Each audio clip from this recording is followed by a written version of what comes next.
Hi friends, అందరికీ నమస్కారం. Welcome to my channel. ఈరోజు మన ఛానల్లో మరొక కొత్త రెసిపీ వచ్చేసి పప్పుచారుని చాలా సింపుల్గా టేస్టీగా కుక్కర్లో ఎలా చేయాలో చూపిద్దామండి. ఇలా చేసిన ఈ పప్పుచారు అయితే చాలా టేస్టీగా ఉంటుంది. మార్నింగ్ అయితే పిల్లలకు స్కూల్ వెళ్ళే టైంలో ఇలా ఎటువంటి హడావిడి లేకుండా చాలా ఈజీగా కుక్కర్లో పప్పుచారు చేసేయచ్చండి. అంతేకాకుండా ఇలా చేసిన ఈ పప్పుచారు అయితే రైస్లోకి కాకుండా ఇడ్లీ దోశలోకి కూడా చాలా టేస్టీగా ఉంటుందండి. మీరు కూడా ఇలా ఒక్కసారి ట్రై చేసి చూడండి. అలాగే ఫ్రెండ్స్, మా ఛానల్ని ఇంతవరకు సబ్స్క్రైబ్ చేసుకోకపోతే సబ్స్క్రైబ్ చేసుకోండి. పక్కనే ఉన్న బెల్ బటన్ని ప్రెస్ చేయండి ఫ్రెండ్స్. అప్పుడే నేను పెట్టే ప్రతి వీడియో మీకు నోటిఫికేషన్ ద్వారా వస్తుందండి. మరి టేస్టీగా చాలా సింపుల్గా పప్పుచారుని ఇప్పుడు ఎలా చేయాలో చూసేద్దాం.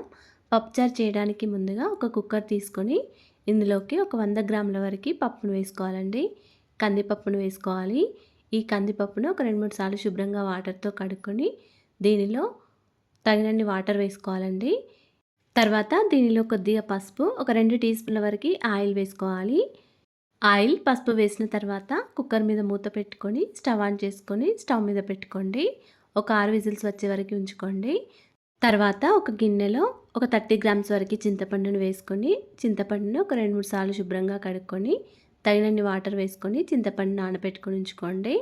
ఒక పావుగంట వరకు నానితే సరిపోతుందండి. చింతపండు తొందరగా నానాలంటే కొన్ని వేడి నీళ్ళు వేసుకొని నానబెట్టుకొని ఉంచుకోండి.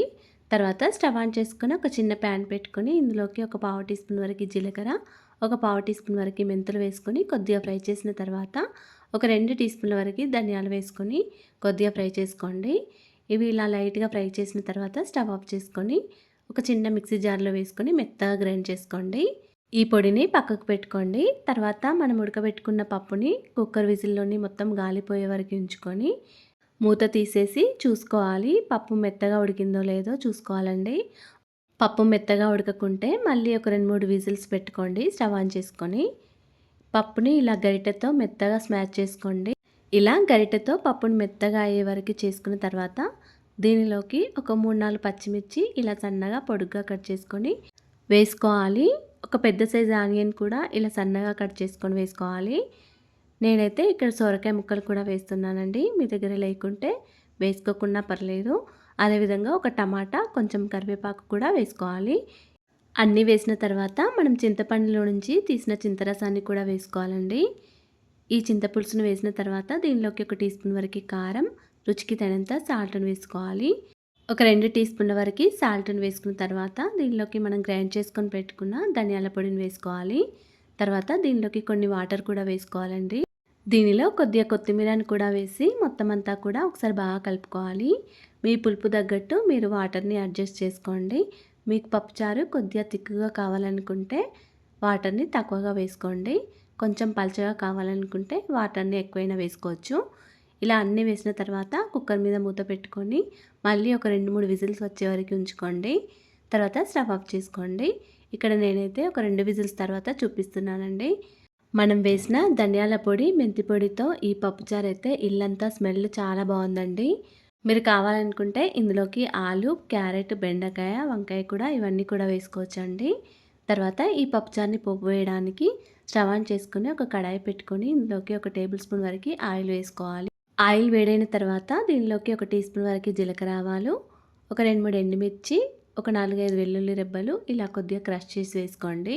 తర్వాత కొద్దిగా కరివేపాకు వేసుకొని ఒకసారి పోపును మొత్తం కలుపుకోండి.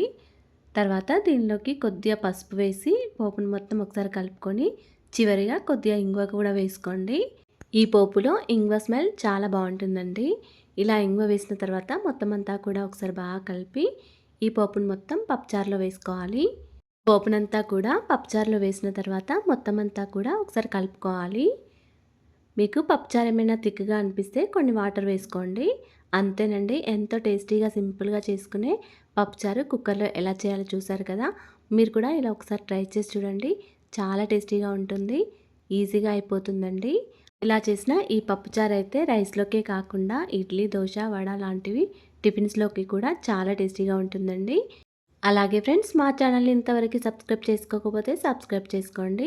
లైక్ చేయండి, షేర్ చేయండి. ప్లీజ్ మా ఛానల్ని సపోర్ట్ చేయండి. Thanks for watching.